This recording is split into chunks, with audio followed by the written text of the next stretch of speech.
Hi, this is Ivan Aligne, the founder and chief investment officer at Aligne Wealth Advisors Investment Management, also known as AWAIM. Thanks very much for joining me on this podcast here in May 9th. It's Friday, and some very interesting news came out today, actually, and it was about China. Imagine that, more China news. But I think it's taken a lot of economists by surprise. And I think I'm kind of surprised that they're surprised, because the news is that China's exports actually rose in April from a year earlier. China's exports rose 8.1% last month from a year earlier. And this was much, much faster than the 2% pace that most economists had been expecting. So this is kind of interesting. Why is China's exports in April, why did it grow so much? And this is with the backdrop of 21% decline. It was shipments to the U.S. sank 21%. Because of the tariffs, as high as 145%, basically. So you would think, if you have a 21% decline in your shipments to the U.S., that your overall growth would probably get hit pretty bad. But that wasn't the case. And so why is that? Well, it's because China's been very good about going all over the world, everywhere other than the United States, to increase its trade. And so these other regions in the world, including most of ASEAN, the Asian Southeastern Association of Southeastern Asian Nations, that actually increased 11.5% from a year earlier. Latin America trade from China also increased about 11.5%. And shipments to India increased 16%. Exports to Africa increased 15%.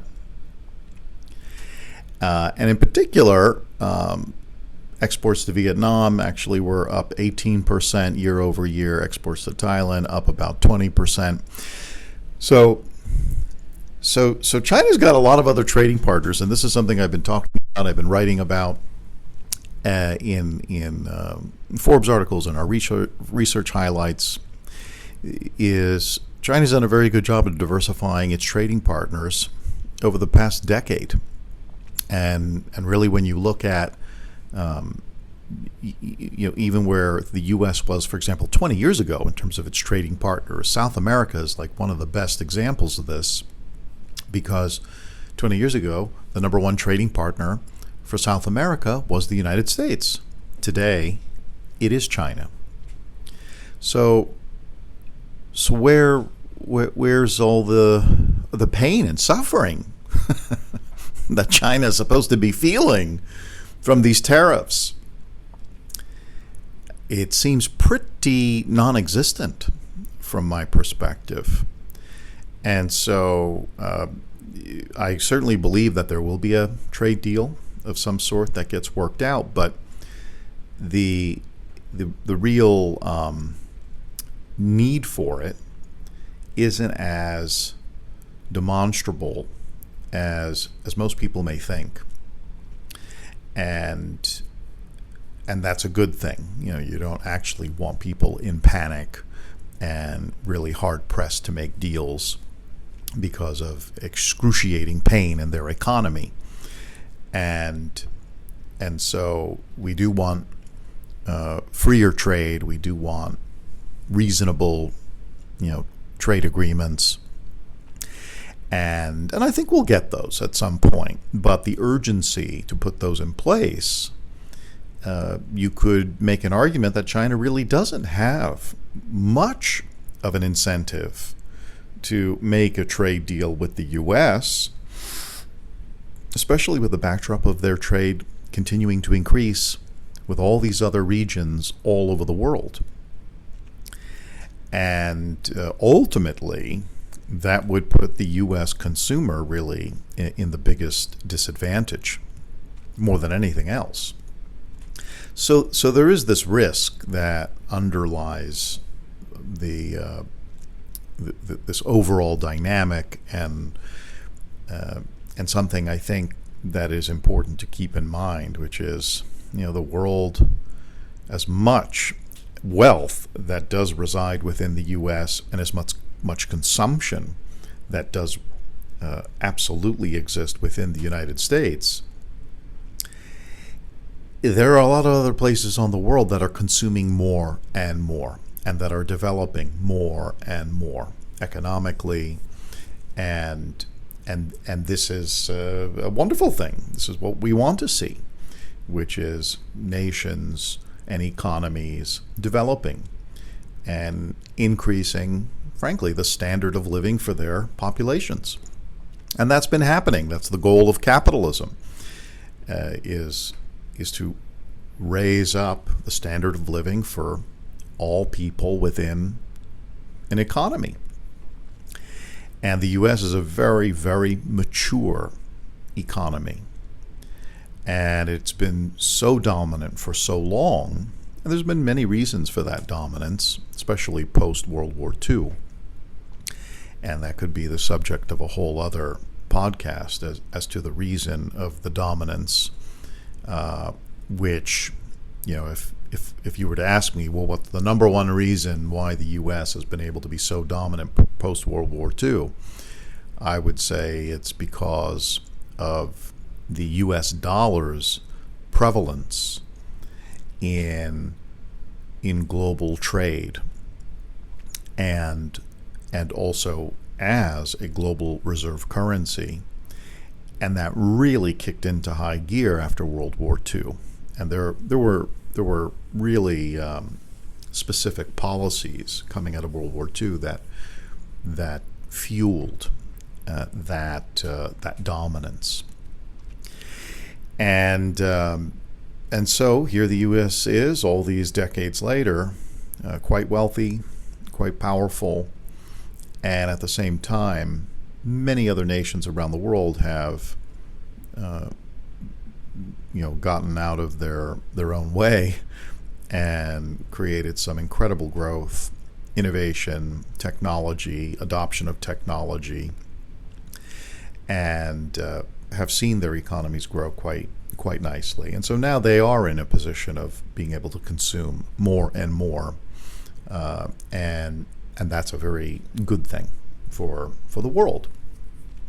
So I think if there's one thought that I certainly keep in mind and think about when managing portfolios and in evaluating what's coming next is the U.S.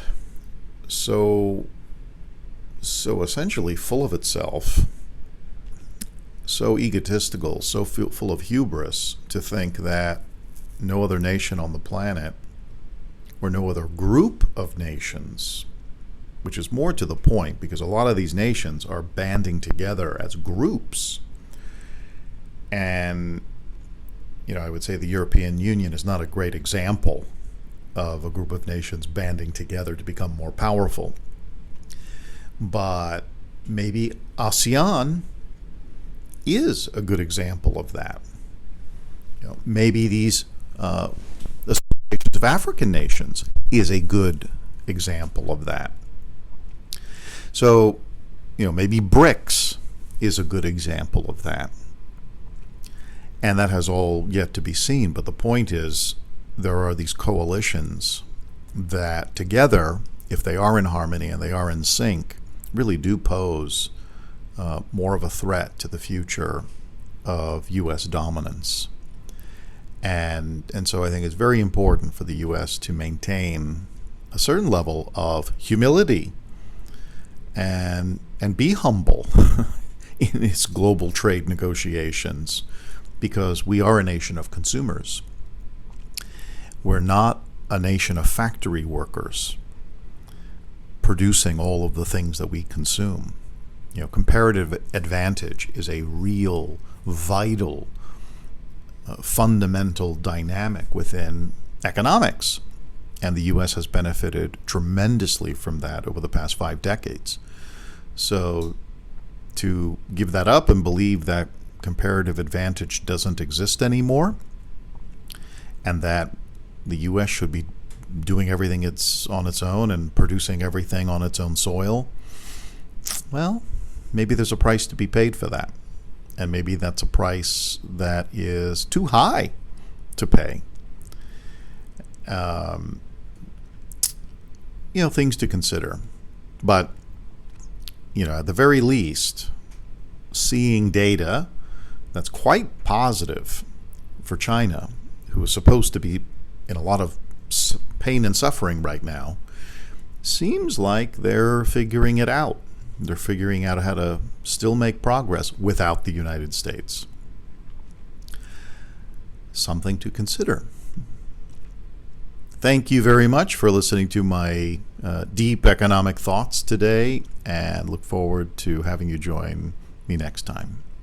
If you have any questions, of course, always feel free to send an email at info@alignwealthllc.com. That's info@ALIGNE